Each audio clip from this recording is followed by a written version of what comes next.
build the reciprocal recognition and common security guarantees for all in the region. And we'll be working on this over the next weeks with Israelis and Palestinians, with all our regional and international partners as well. And at this time, at the moment, the main risk is that of an escalation. I extend my brotherly thoughts to Lebanon and the Lebanese people. Hezbollah, for too long, has been running an untenable risk of dragging Lebanon into a war. Israel cannot, without consequence, just expand its operations to Lebanon. France demands that everyone respect their obligations along the blue line. We will therefore act to ensure a diplomatic voice can be heard, a voice that is indispensable for sparing civilians and preventing a regional conflagration. We cannot have a war in Lebanon. There cannot be a war in Lebanon. This is why we urge Israel to cease this escalation in Lebanon, and we urge Hezbollah to cease the missile launches to Israel. We urge all of those who provide them with the means to do so to stop doing so. We have asked for the Security Council to meet today, indeed, to this end. And I welcome this. And the French minister at this end of the week will head to Lebanon themselves. It's the same unity that we must show when faced with the great regional challenges and the global challenges before us, because beyond the conflicts that we are seeing, that I've just mentioned, we need together to continue to ensure that sovereignty is respected, everyone's sovereignty. Regional and international solutions need to be built to tackle these challenges. And this is the idea behind the relationship we wish to have with Africa, a new partnership. And that is for what for the last 2 years we've been working to do. France has done a lot over recent years for the African continent. France has done a lot over the last few decades, but more specifically in the Sahel, where the French army have fought successfully against terrorism, side by side with regional and international partners. However, the military coups d'etats in the region have meant that we had to take the necessary conclusions. But Europe and Africa have a shared destiny, which demands a broad partnership, a partnership for peace and security, of which the terms need to be renewed, more training, more equipment, more mutual respect. Also, there's partnerships that is underpinned by economic, energy, sport aspects, as well as cultural, memory aspects. And that's what with Benin, Senegal, Cameroon, Algeria, Morocco, and many other countries. This is what we have been patiently building over recent years, and something we will continue to do. So this is the same philosophy that for the last 6 years we've been embodying in order to build a partnership with the Indo-Pacific region, where France has an ambition to contribute to the respect for international law, without which there'll be no prosperity. In this region, which has seen over recent years much development, a lot of people try to trample on rules and impose their wills by force. France is proposing an alternative, not to replace anything, but to give states in the region once again the possibility to choose their partners on a project-by-project basis. French territories in the Indo-Pacific have unique expertise in the fight against climate change, protection of biodiversity, the development of clean energy, or the fight against cross-border threats. And our vocation is this in the region, and it is to cooperate with all on the environment. As you've understood, this partner-based logic is one that seeks to build new balances, to refuse that the world be fragmented, where old rule books are thrown aside. We respect each other. We build the paths towards peace and stability. So beyond that, the challenge that we have is, of course, affected by the conflicts that I mentioned. But we must not lose sight of our multilateral agenda because of all of this, nor should we lose the effectiveness that we've committed to. And having gone through the pandemic, which reminded us so blatantly of the importance of some of these common challenges, we should not forget that we need to bear all of this in mind. And so I believe profoundly that effective multilateralism has never been as necessary as today. It must give results. It must give results for development, fight against inequality, education, healthcare, climate, biodiversity, and technology. On each of these individual pillars, we need unity. And we need also to do everything we can to avoid a divide between the North and the South. And that's exactly the philosophy that we have developed in the Paris Pact for People and Planet that more than 60 states have already joined. Firstly, we need to ensure that never we will push a state to choose between these objectives. Why would the states of the North teach lessons to the states of the South and try and explain to them that they should respect climate and therefore renounce on very economic opportunities? This is something we didn't do 20, 30 years ago. It would be unacceptable. Therefore, we need to build an agenda that allows at the same time progress to be made in the fight against inequality and for social development, for education, for climate and biodiversity, and global health. Then, solutions need to be made, and these solutions need to be based on the proposals of the states themselves. And this is what we, for example, started to do with our partnerships for a just energy transition.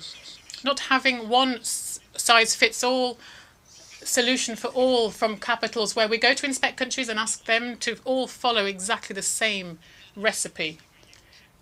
Each country has their own path. That is the key to sovereignty. Now, then we need a public financing arranging and also leveraging the private sector too.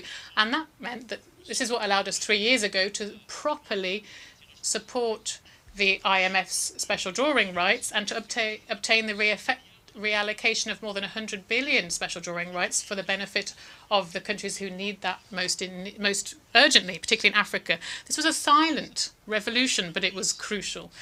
And this is why with this pact, and we were here with his members here on the effective authority of President Macky Sall and with the support of the United Nations, of the OECD and organisations concerned, this is why we wish to pursue these reforms and carry out far-reaching reform of multilateral banks, of our financial institutions.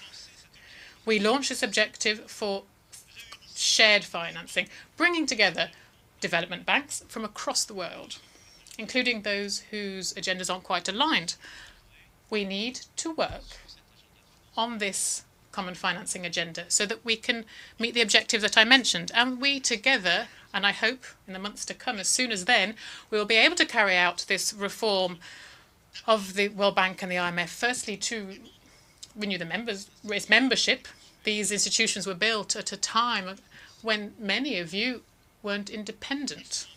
So the structure of capital needs to be restructured to make it stronger. The World Bank and the IMF were only conceived, balanced, calibrated at a time when the challenges were very different, when the global economy wasn't as big, where the population was completely different. So we need to lift these absurd taboos of blockages caused sometimes by the biggest countries, which are prevent others from receiving money because they could be diluted.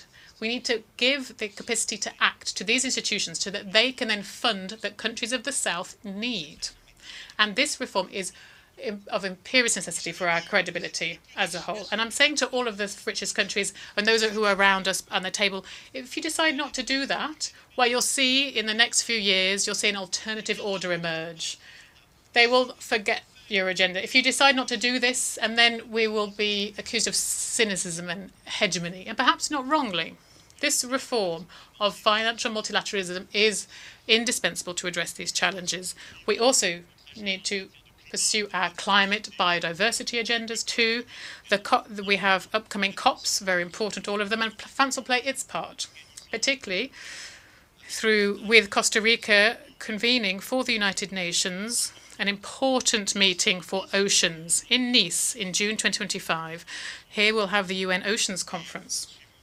And we will continue work on this. And I hope that a lot of you here will be able to ratify what we've managed to achieve over recent years, particularly the Treaty on the protection of the high seas. This is crucial. And we are also continuing to make progress on the question of water. That's also indispensable with the new One Planet Summit on water. This is alongside Kazakhstan and Saudi Arabia. I won't go into detail, of course, on all of the topics that are necessary, but I do wish to recall that how pressing an issue artificial intelligence is. It's important for all states here to coordinate on this. We need to foster innovation, of course. We need to ensure that the innovation and artificial intelligence need to make sure it's accessible to all peoples and countries of the planet, and so it doesn't fuel more division and inequality. But we also need all of this to be developed within an ethical, democratic framework created by the peoples of the planet that is resolute. We cannot let some people, a few private actors who are on the cutting edge of this innovation at the moment, think about the future of this for our peoples. This is why France, in February 2025, will convene the next Action Summit for Artificial Intelligence. But I'm sure you've understood the aim is to build this common framework, and I welcome the work that's been done and coordinated by the Secretary General and the Global Digital Compact, which is built using the best of expertise, and it enshrines this philosophy which we subscribe to totally. To conclude, ladies and gentlemen, and I'm aware, of course, that I've forgotten so many difficult situations, from Venezuela to the heart of Africa, and so many other tensions in Oceania. I want to talk about our institutions. I hear a lot of people say that what we need to do to the UN is just throw it in the bin. There's no point in it. We can't resolve conflicts. Why do we have it? So here, let's show a constructive kind of impatience. And we can't just be satisfied with not being able to resolve things. But we know who's responsible. While we have a Security Council that has been blocked, that is blocked reciprocally according to each another's interests, while that's still the case, we won't be able to make progress. Is there a better system? I don't think so. So let's make the UN more efficient. Firstly, perhaps making them more representative. And that's why France, as I reiterate here, is in favour of the Security Council being expanded. Germany, Japan, India, Brazil should be permanent members, much like two countries that Africa will decide to represent them. These new elected members will also need to be accepted, but the reform of the composition of the Security Council is not sufficient alone to make it more effective. And so I wish this reform how it should also change the working methods to limit the right of veto in case of mass crimes, and also to focus on operational effective decisions that peacekeeping needs, and maintaining international peace and security needs, rather. This is why we need to be brave and audacious and to do so. And with the current permanent members, this is something we should be doing.